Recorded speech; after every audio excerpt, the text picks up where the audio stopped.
আসসালামু আলাইকুম। 38 body full shirt cutting দেখাবো এই ভিডিওতে। তো চলুন ভিডিও শুরু করি। তো এখানে দেখুন মেজারমেন্টটা দেওয়া আছে, এই মেজারমেন্ট অনুযায়ী আপনাদেরকে শার্ট কাটিং করে দেখাবো। তো প্রথমে আমরা এইভাবে একটা ভাঁজ দিয়ে দিয়েছি, তারপর নিচের দিকে এইভাবে একটা দাগ দিয়ে নেবে। দাগ দেওয়ার পর এখন লম্বাটা নেবে, লম্বা হচ্ছে 30 ইঞ্চি। এই যে এখান থেকে 30 ইঞ্চি 1 ইঞ্চি প্লাস নিতে হবে, তাহলে 30.5 ইঞ্চি। এখান থেকে 2.5 ইঞ্চি ডাউন, এখান থেকে 38 বডি একটু ভাগ কেটে 4 ভাগের 1 ভাগ, তাহলে 9.5 ইঞ্চি। ঠিক আছে, তারপর এইভাবে একটা দাগ দিয়ে দেবেন, এদিকে একটা দাগ দিয়ে দেবেন বরাবর। আর এটা হচ্ছে বডি অনুযায়ী 4 ভাগের 1 ভাগ দাগ দিয়ে নেবেন। এখন বক্স প্লেটের জন্য এখান থেকে 2 ইঞ্চি পরিমাণ এইভাবে বক্স প্লেটের জন্য দাগ দিয়ে নেবেন। আচ্ছা, এখন গলা আপনি এখান থেকে 2.5 ইঞ্চি দিয়ে দিবেন। তারপর পুট হচ্ছে 19.5, 19.5-এর অর্ধেক এখানে দেবেন। আর এখানে বডি হচ্ছে 38, এখানে 4 ভাগের 1 ভাগ নেবেন। তারপর এখানে লুজ দিবেন আপনার 2.5 ইঞ্চি অথবা 2 ইঞ্চি। তো এখানে আমি 2.5 ইঞ্চি দিয়ে নিছি, যেহেতু লুজ ফিটিং দিবে। এখানে সেম একই মাপ যা দিয়ে দিবেন। তারপর এই সাইডের দিকে এখন বরাবর একটা দাগ দিয়ে নেবেন, আর এদিকেও আপনার একটা দাগ। এখান থেকে চাইনিজ হবে, রাউন্ড হবে, এই জন্য এখানে 2.5 ইঞ্চি এদিকে তার অর্ধেক করে দিবেন। তারপর এভাবে দাগ দিয়ে নেবেন, তারপর এই রাউন্ড শেপ দিয়ে দিবেন, অর্থাৎ এটা হচ্ছে নিচের দিকে থাকবে। এখান থেকে হালকা একটু আপনার শেপ হবে, বডির দিকে হালকা শেপ হবে, যেহেতু বেশি ফিটিং দিবে না এই জন্য হালকা শেপ। তারপর গলাটা এইভাবে রাউন্ড করে নেবেন। তারপর এখন এই সাইডের দিকে আপনার আর্মহোল দাগটা সুন্দর করে রাউন্ডটা করে নেবেন। এখন কাটিংটি করে নেব। দেখতে পাচ্ছেন আমি কোথা থেকে কাটিংটি করছি। এইভাবে আপনারা কাটিংটি করে নেবেন। তো যারা এই কাটিংগুলো যদি বুঝতে না পারেন, কোথাও যদি আপনার সমস্যা হয় যে হ্যাঁ এখানে ভাই বুঝতে পারলাম না, তো অবশ্যই কমেন্ট করে জানাবেন। আর কমেন্ট যে করবেন সেই কমেন্ট অনুযায়ী আপনাদের জন্য আরেকটি ভিডিওগুলো নিয়ে আসবো। তো আপনার যে প্রশ্নগুলো থাকবে সেই প্রশ্নগুলো আপনারা অবশ্যই করবেন, তাহলে আপনাদের জন্য সুবিধা হবে। তাহলে আমি ওই ধরনের ভিডিওগুলো আপনাদের জন্য নিয়ে আসবো। তবে এখানে মার্ক করে নেবেন।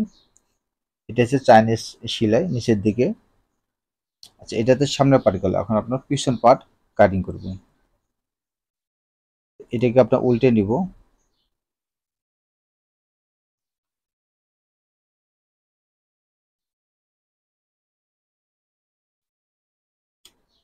এইভাবে ভাঁজ করে এখন এই জিনিসটাকে উল্টে নিব।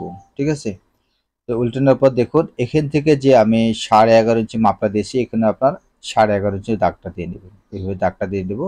এই দেখো আপনার 11.5 ইঞ্চি দাগ দিয়ে নেবেন, তাহলে আপনার সমান হবে। তাহলে এক্সট্রা বেশি সিটটা আপনার লাগছে না। এটাকে এখন এইভাবে শার্ট করে দেবো। আর দুইটা সমান করে যে 11.5 ইঞ্চি দুই পার নিয়েছি, নেওয়ার পর সমান করে নিয়েছি। ঠিক আছে, এখন সামনে যে পার্ট আছে সেই পার্টটা আপনার এখানে বসাই দেবো। এই যে দেখুন, এই যে সামনের পার্টটা এইভাবে বসায় দেব। এখন এই সামনের পার্ট থেকে আপনার পিছনের পার্টটা হবে 1/2 ইঞ্চি পরিমাণ কম থাকবে।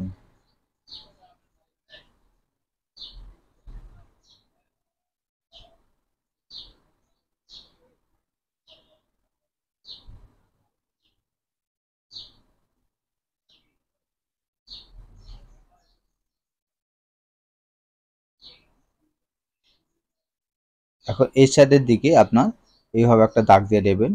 এই দিকে নিচের দিকে একটা দাগ দেবেন, বরাবর এখন দাগটা দিয়ে নেবেন। দেওয়ার পর এখান থেকে পুট হচ্ছে 9.5 ইঞ্চি, 9.5 অর্ধেক দিয়ে নেবেন। নেওয়ার পর এভাবে হালকা একটু এই সাইডের দিকে সেপ থাকবে। এই যে যতটুকু আমি দাগটা দিয়ে নিয়েছি, তারপর এইভাবে এখন বরাবর রাউন্ড করে নেবেন পিছন পাটটা। শেপ অনুযায়ী যতটুকু আছে এটা বরাবর এভাবে কাটিং করে নেবেন। নিচের দিকেও আপনার যে চাইনিজ যে কাটিংটি আছে সেম অনুযায়ী মাপ অনুযায়ী কাটিংটি করে নেবেন। তাহলে এটা আপনার গেল পিছন পার্ট। এই সাইডের দিকে আপনার যাদের সামনের মেদ আছে অর্থাৎ ভুঁড়ি বেশি, তারা পিছন পার্টে আপনার অল্প একটু রাউন্ড করে শেপ কাটিংটি করে নেবেন।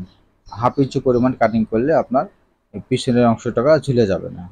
বা অনেক সময় দেখা গেল কি সামনের অংশ চেনে থাকে পিছনে ঝুলে থাকে, এই জিনিসটা হবে না। এটা আর মল দাগটা মেপে নেবেন। এটা হচ্ছে আপনার 9.5 ইঞ্চি। তো এই 9.5 ইঞ্চি আপনার এখন এই হাতাটা এখন কাটিং করতে হবে।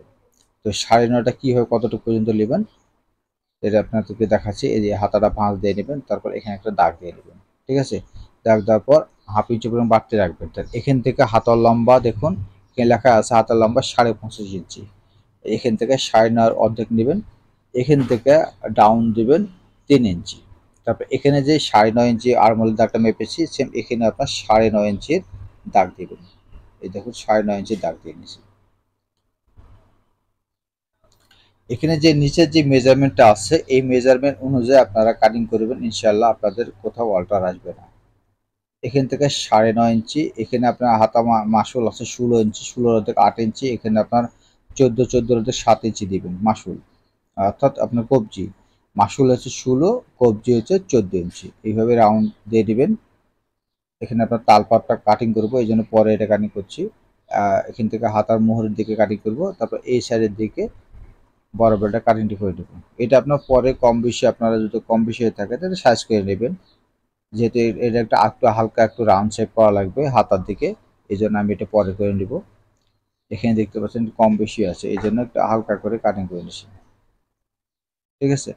এখন এই যে এক পার্টটা কাটিং করা হলো হাতা, তো আরেক পার্টটা আপনার কাটিং করবো। এখানে যে সিট ফেললাম, সিট ফেলার পর এখান থেকে দেখুন এখন এই হাতাটা আপনার একটি হাতা কাটিং করে নেব। এখানে আপনার সামনের দিকে তালপাত কাটিং করতে হবে। আপনারা দেখতে পাচ্ছেন যে হাতের তালপাতটা কাটিং করব কিভাবে। আগে প্রথমে বরাবর এই জিনিসটা কাটিং করে নেবেন, ঠিক আছে। কাটিং করার পর এখানে মার্ক করে নেবেন, তারপর এই সাইডের দিকে আপনার যতটুকু পরিমাণ আপনি কাটিং করছে দেখুন, এতটুকু পরিমাণ এটা আপনার সামনের দিকে, ঠিক আছে, তালপাত এটা কাটিং হবে। এখানে এখন হাতার যে নিচের যে গুলফি থাকে, ঠিক আছে, এই গুলফির জন্য আমি যেভাবে ভাঁজটা দিচ্ছি সেম এইভাবে ভাঁজটা করে নেবেন। তারপরে এইভাবে ভাঁজ করার পর এখান থেকে 5.5 ইঞ্চি দিলে এনাফ। যেহেতু আপনার এটা 38 বডি, তো এই জন্য আপনার 6.25 ইঞ্চি দিলে যথেষ্ট। তাহলে 6.25 ইঞ্চি দাগ দিয়ে আপনার কাটিং করে নিলাম। তাহলে আপনার হাতাটা কমপ্লিট। এখন বাকি থাকলো আপনার তীরা। তো তীরা এখান থেকে আপনার যে 5 ইঞ্চি নিব, এইদিকেও 5 ইঞ্চি, তাহলে একটু সমান হয়ে গেল। এখানে একটা দাগ দিয়ে নেবেন।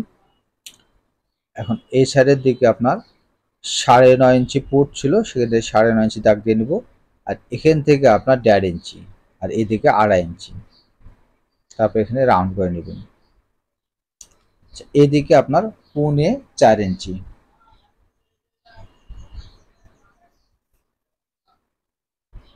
এইভাবে এখন রাউন্ড করে নেবেন। দাগটা দিয়ে নিচ্ছি, এখন এই দাগ অনুযায়ী বরাবর কাটিং করে নেবেন। সম্মানিত দর্শক, আপনারা দেখলেন শার্ট কিভাবে কাটিং করতে হয় A to Z এই ভিডিওতে দেখালাম। যদি এই ধরনের কাটিং ও সেলাই ভিডিও পেতে চান তো অবশ্যই চ্যানেলের সাথে থাকুন এবং চ্যানেলটিকে সাবস্ক্রাইব করে রাখুন। আর যারা এই ভিডিওটি ফেসবুক পেজ থেকে দেখছেন তারা পেজটিকে ফলো দিয়ে রাখবেন। ধন্যবাদ সবাইকে। আসসালামু আলাইকুম ওয়া রাহমাতুল্লাহি ওয়া বারাকাতুহু।